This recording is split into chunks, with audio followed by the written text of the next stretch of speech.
Hi mga katrops, good evening mga katrops. So ayan, so unang-una mga katrops, papasalamat tayo sa Panginoon na nakadating tayo sa Maynila ng safe. Ayan, so thank you Lord sa gabay mo sa amin sa long drive. Nakabalik kami ng safe dito sa Maynila. Back to work na naman ako. So ito yon, grabe ang dumi yung kabady natin. Pasasalamatan din natin yung kabady natin dahil napakagandang biyahe namin. Pasalamat din tayo ulit sa Panginoon na walang trouble yung ano natin. Ayan, ito po yung lagi kong kabady sa hanap buhay ko. So every year po kami magsama nito pag mag long drive. So wala akong palitan, ako lang. At pasalamatan na naman ulit natin yung Panginoon na nandyan po siya lagi na naggabay sa akin. So ayan, so ito dumating kami ng alas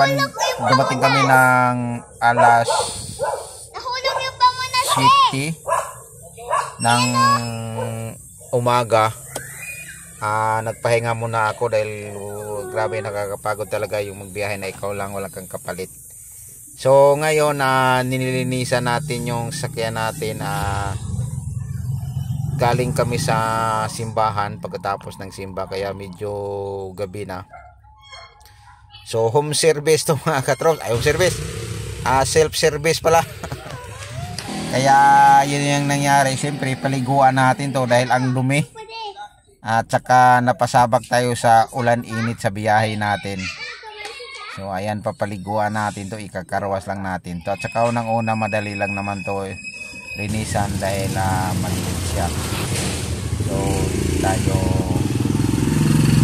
matagalan. So ayan, sinashampoo na natin yan para mabango-bango siya. Ayan, so ito po yun talaga yung ayan o. Napakaganda din naman yung ano nila nito, kaya lang medyo masikip yung area nila.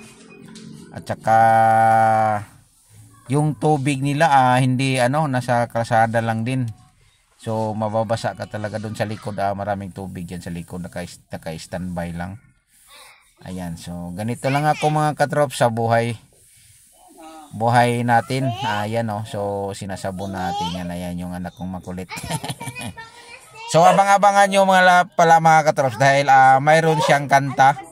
Habang ako ay nagbibiyahe, kumakanta din siya. So parang nabawasan yung pagod ko, narinig ko yung boses niya.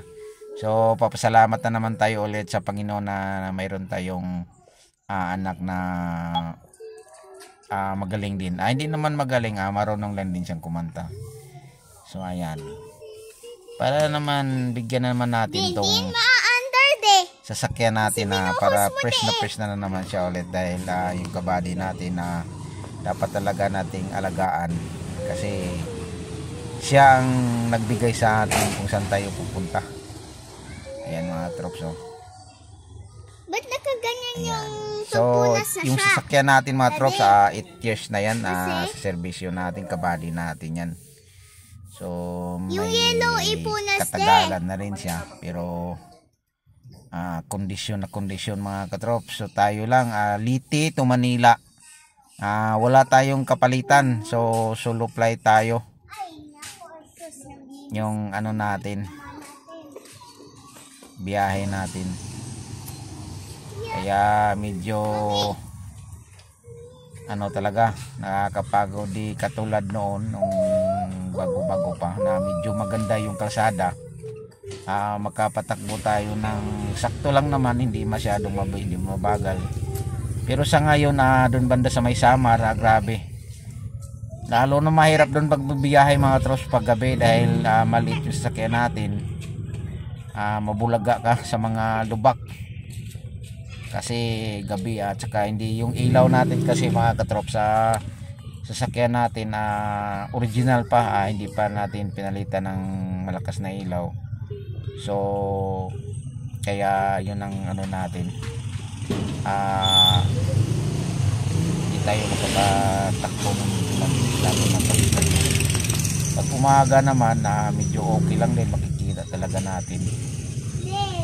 Kaya pag magbiyahe ako pag gabi, Dahan-dahan lang, tsaka hindi tayo kasi yun nga baka magkaroon ng problema sa sakyan natin dahil gabi nga, so mahirap na, tsaka mapunta tayo sa mga bundok-bundok kung tayo magkaroon ng problema, kaya dahan-dahan lang. So, ito yung mga bagong karwas ngayon, self service. Ayan siya, oh. Ayan. Service na lang. Madali lang talaga mga kaya lang. Pag mga ganyan, okay na yan, tapos na yan. Ba't siya may sabon? Para malinis. Wow! Malinis na ni kulit-lit Bago na yung parating. Ay! Galo.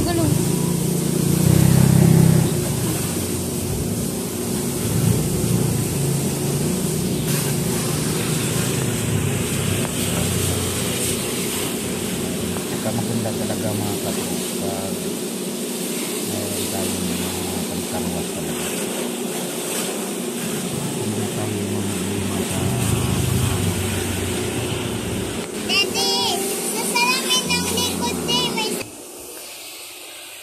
pagpunas. Oh. Tingnan mo naman mga katrop. Napakalakas yung tubig nila mga katrop. Oh. Parang usok-usok pa yan mga katrop. Grabe. So napakaganda din naman talaga pag maglinis ka ng ganito. Maganda yung pressure wash nila. Ayan, oh. So sulit na sulit ka talaga nito pag mga ganito. Yan lang siya. Ayan. Ayan, malinis na yan mga katrops. Maya maya wala na yung sabon. Kaya lang hulog-hulog to mga katrops. Ito yung Bindo Carwash.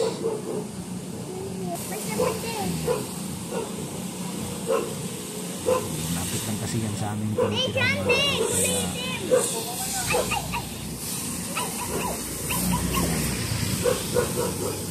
may sabon din.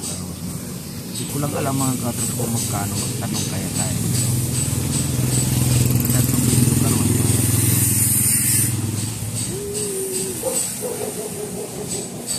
Kasi nasa sayo na yan kung pag mga ganito pala mga katrop, hindi ka makaubos nito ng 100. Pagkano ba pag mga ganito? Nas 350 yata mga ganito mga trops kung magpakarwas ka. Yan, so kung mga 350, so budget ka lang nito ng 100, sobra-sobra na yung mga trops pag mga ganito lang na pag mga ganito lang na sasakyan. Ang budget mo lang nito mga trops mga sasakyan 50 pesos lang, tapos na to. Kung ganado ka, nasa sayo na yan kung ubusin mo yung 100 mo.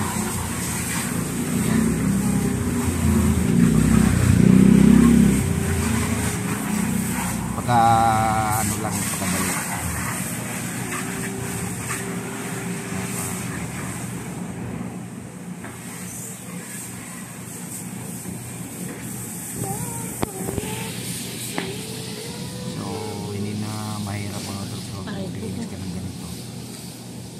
Tsaka pwede naman siguro itong mga trops habaan mo lang yung hose. Yan yung anak ko makulit, nagsayaw-sayaw na. Ayan, malapit na matapos mga trops.